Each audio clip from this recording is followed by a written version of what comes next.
Friends आज का हमारे वीडियो का टॉपिक है हाउस वायरिंग किस तरह की जाती है। आज के वीडियो में हम सीखने वाले हैं, जिसमें हम सीखने वाले हैं किस तरह हमारे घरों में सप्लाई आती है, किस तरह KWH मीटर का कनेक्शन किया जाता है एवं किस तरह स्विच बोर्ड का कनेक्शन किया जाता है और हमारे घरों के जो कनेक्टेड लोड होते हैं इनका कनेक्शन किस तरह किया जाता है। सब कुछ आज के वीडियो में हम सीखने वाले हैं। एवं हमारे घर में यदि इन्वर्टर है तो इन्वर्टर का कनेक्शन किस तरह किया जाता है यह भी हम सीखने वाले हैं। तो आप वीडियो को केयरफुली वॉच कीजिए, क्योंकि हाउस वायरिंग के कनेक्शन से रिलेटेड या इन्वर्टर के कनेक्शन से रिलेटेड आपके जितने भी डाउट होने वाले हैं सब कुछ आज के वीडियो को वॉच करने के बाद क्लियर हो गए। तो चलिए वीडियो स्टार्ट करते हैं और सबसे पहले हम यह समझ लेते हैं हमारे घरों में सप्लाई कैसे आती है। बेसिकली ट्रांसफार्मर से जो हमारे घरों के पास पोल होते हैं वहाँ पे 4 वायर होते हैं। बेसिकली उसमें 3 फेज होते हैं, RYB और एक न्यूट्रल होता है। तो हम क्या करते हैं, पोल से हमने सपोज माना कि R फेज लिया और हमारे KWH मीटर में लाए। इसके अलावा न्यूट्रल वायर आता है, क्योंकि हम सिंगल फेज सप्लाई लेते हैं तो न्यूट्रल वायर हमारे KWH मीटर में आ जाता है। उसके बाद KWH मीटर से हमारा जो फेज और न्यूट्रल होता है वो निकलता है।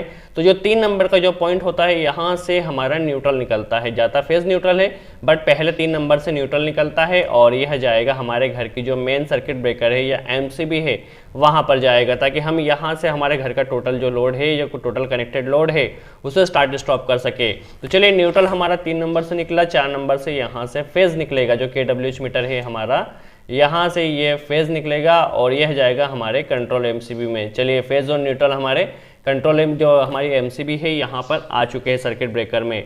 अब इसके बाद किस तरह कनेक्शन किया जाएगा समझ लेते हैं। बेसिकली सबसे पहले हम न्यूट्रल का कनेक्शन किस तरह किया जाएगा समझ लेते हैं।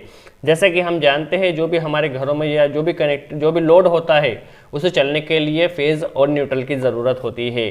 तो हम क्या करते हैं, जो न्यूट्रल होता है उसे हम डायरेक्ट प्रोवाइड करते हैं और जो फेज होता है उसे स्विच के थ्रू हम कंट्रोल करके देते हैं ताकि उस कंपोनेंट को स्विच से ऑन ऑफ कर सके। तो क्या करते हैं, न्यूट्रल हम डायरेक्ट कनेक्ट करते हैं और जो फेज होता है उसे हम स्विच के थ्रू देते हैं। तो सबसे पहले हम न्यूट्रल की वायरिंग समझ लेते हैं। देखिए न्यूट्रल की वायरिंग इस कंट्रोल MCB से पहले आएगी। इस MCB से जो हमारे घर की मेन MCB है यहाँ से न्यूट्रल आएगा और सबसे पहले हम इसे स्विच बोर्ड में ले जाएंगे। स्विच बोर्ड में हमारा न्यूट्रल तभी जाएगा जब या तो हमारे पास वहाँ पर इंडिकेटर है या फिर वहाँ पे 5 पिन सॉकेट हमने कनेक्ट किया है तो ही हमें स्विच बोर्ड में न्यूट्रल को ले जाना है, अदरवाइज न्यूट्रल ले जाने की कोई ज़रूरत नहीं है। सबसे पहले हमारा जो न्यूट्रल होगा, चूँकि 5 पिन सॉकेट हमने यहाँ पे कनेक्ट किया है तो यहाँ पे हम न्यूट्रल कनेक्ट कर देते हैं। आपके पास जो सॉकेट है इस पर दिया गया होगा कहाँ पे लाइव देना है, कहाँ पे न्यूट्रल देना है। तो यहाँ पे हमें न्यूट्रल देना होगा तो हमने यहाँ पे अभी न्यूट्रल कनेक्ट कर दिया है। अब हमारे घरों में सपोज हमने माना कि 3 लोड हम चलाने वाले हैं, वाटर पंप मोटर, इसके अलावा देखा जाए सीलिंग फैन और एक CFL। तो इसका कनेक्शन किस तरह किया जाएगा, सबसे पहले तो हम इसमें न्यूट्रल प्रोवाइड कर देते हैं। ठीक है, तो हम यहाँ से एक लूपिंग कनेक्ट करते हैं और इसे ले जाके पहले वाटर पंप मोटर में ले जाते हैं। यहाँ से न्यूट्रल की लूपिंग करके हम जो सीलिंग फैन में ले जाते हैं और यहीं से लूपिंग कर हम CFL में ले जाते हैं। तो हमारे न्यूट्रल की वायरिंग यहाँ पे कंप्लीट हुई है। अब हम समझ लेते हैं किस तरह फेज वायरिंग की जाएगी। और सबसे पहले तो हम यहाँ पे इन्वर्टर का कनेक्शन भी करने वाले ही, तो समझ लेते हैं कौन सा लोड हमें इन्वर्टर से चलाना है और कौन सा लोड MPB की सप्लाई से चलाना है। तो बेसिकली देखा जाए तो जो 5 पिन सॉकेट है और ये वाटर पंप मोटर है, ये 2 लोड को हमें MPB के सप्लाई से चलाना है और जो सीलिंग फैन और CFL है इसे हमें इन्वर्टर से चलाना है ताकि हम इन्वर्टर से इसे चला सके। तो चलिए सबसे पहले हमारे पास जो स्विच बोर्ड है यहाँ पे हमारे इन्वर्टर का वायर भी जाएगा और MPB का वायर जो मेन सप्लाई है ये भी जाएगी। तो पहले हम मेन सप्लाई का जो वायर है उसे स्विच बोर्ड में ले जाते हैं। देखिए स्विच बोर्ड में अभी ले गए हैं, यहाँ हमने कोई भी कनेक्शन नहीं किया है क्योंकि हमें यहाँ पे इन्वर्टर का वायर भी लाना है। तो इन्वर्टर का जस्ट हम फेज वायर ही लेते हैं, न्यूट्रल इन्वर्टर से हम नहीं लेते हैं। न्यूट्रल हमारा MPB का ही काम कर देता है। तो हम क्या करते हैं, जो फेज वायर होगा इन्वर्टर का उसे हम यहाँ पे स्विच बोर्ड में लाएंगे। देखिए अब हमें क्या करना है, इन्वर्टर से हमें सीलिंग फैन चलाना है तो सीलिंग फैन के लिए यह स्विच है और CFL के लिए यह स्विच है। ये 2 स्विच में हमें इन्वर्टर कनेक्शन करना है और वाटर पंप के लिए यह स्विच है और 5 पिन सॉकेट के लिए यह स्विच है। तो ये 2 स्विच में हमें MPB का कनेक्शन करना है। तो हमें कुछ नहीं करना है, जो लोड को हम इन्वर्टर से चलाना चाहते हैं उन स्विचों में हमें इन्वर्टर की जो सप्लाई आई है वह दे देना है। देखिए यह फैन का है तो फैन में हम पहले इन्वर्टर की सप्लाई दे देते हैं। इसके अलावा देखा जाए तो ये CFL का है तो यहीं से एक लूपिंग हम लेकर CFL में कनेक्ट कर देते हैं, CFL के जो स्विच है यहाँ पर। तो हमें कुछ नहीं करना है, जो लोड को हम इन्वर्टर से चलाना चाहते हैं उसके स्विच में इन्वर्टर की सप्लाई दे देना है, जो लोड को हम MPB से चलाना चाहते हैं उसे MPB की सप्लाई दे देना है। चलिए 2 लोड हमें इन्वर्टर से चलाना है और 2 लोड हमें चलाना है जो हमारे एमपीबी की सप्लाई है वहाँ से। तो चलिए ये हमारा वाटर पंप का स्विच है, तो इस वाटर पंप में कर देते हैं और यहीं से नीचे की तरफ एक लूपिंग करते हुए हम जो 5 पिन सॉकेट का कनेक्शन है स्विच है वहाँ पे दे देना है। जस्ट जो भी आप सप्लाई लाए उसे आप जो स्विच है उसे नीचे की तरफ देना है। चलिए सबसे पहले हम समझ लेते हैं 5 पिन सॉकेट का कनेक्शन किस तरह किया जाएगा। जैसा कि हम जानते हैं किसी भी लोड को चलने के लिए फेज और न्यूट्रल की ज़रूरत होती है, तो न्यूट्रल हमने डायरेक्ट कनेक्ट किया है और जो फेज होगा उसे हम इस स्विच के द्वारा कंट्रोल करने वाले हैं।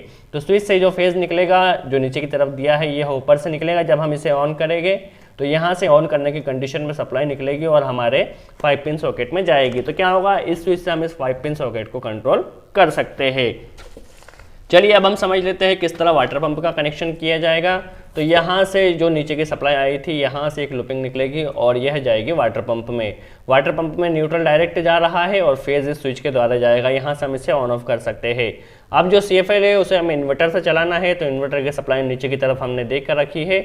यहाँ से सप्लाई निकलेगी और यह जाएगी हमारे CFL को ऑपरेट करने। देखिए अब इस स्विच से हमारी जो CFL है उसे हम ऑन ऑफ कर सकते हैं। अब सबसे मेन कनेक्शन आता है सीलिंग फैन का, क्योंकि सीलिंग फैन को चलाने के लिए हमें इसमें फैन रेगुलेटर का कनेक्शन भी करना होगा। तो जो फैन रेगुलेटर होता है उसमें हमारे पास 2 वायर होते हैं और हमें कुछ नहीं करना होता। जो फैन रेगुलेटर होता है बेसिकली रेजिस्टेंस होता है, उस रेजिस्टेंस के द्वारा हमारे सीलिंग फैन की स्पीड कम ज़्यादा होती है। तो हमें जो सीलिंग फैन में 2 वायर होते हैं उसका कनेक्शन किस तरह करना है समझ लेते हैं। देखिए जैसे ही हम इस स्विच को ऑन करेंगे तो यहाँ से सप्लाई निकलेगी। इसे हमें क्या करना है, जो सीलिंग फैन के 2 वायर निकले हैं किसी भी एक वायर में इसे कनेक्ट कर देना है। किसी भी एक वायर में आप कनेक्ट कर दीजिए, कोई प्रॉब्लम नहीं है। अब इसका जो दूसरा वाला वायर होगा वहाँ से उस वायर में आप जो सीलिंग फैन के लिए हाफ जाता है या जो वायर जाता है उस वायर को इसमें दूसरे वाले वायर में कनेक्ट कर दीजिए। देखिए इस वायर में हमने कनेक्ट कर दिया है और यह जाएगा हमारे सीलिंग फैन में जाकर कनेक्ट हो जाएगा। तो इस तरह फैन रेगुलेटर का कनेक्शन भी हो जाएगा। जस्ट सीलिंग फैन का कनेक्शन किस तरह किया जाता है ये हम नहीं दिखा रहे हैं, इसके लिए आप सीलिंग फैन के कनेक्शन का वीडियो वॉच कर लीजिए। सो आई होप आपको समझ में आया हो किस तरह हमारे घरों में सप्लाई आती है, किस तरह KWH मीटर का कनेक्शन किया जाता है, किस तरह स्विच बोर्ड का कनेक्शन किया जाता है, किस तरह लोड का कनेक्शन किया जाता है और हमारे घरों में यदि इन्वर्टर है तो इन्वर्टर का कनेक्शन किस तरह किया जाता है। इसके अलावा भी यदि कोई डाउट हो तो आप कमेंट्स बॉक्स में जरूर पूछिए, हम पूरी कोशिश करेंगे उसका जवाब दे सके।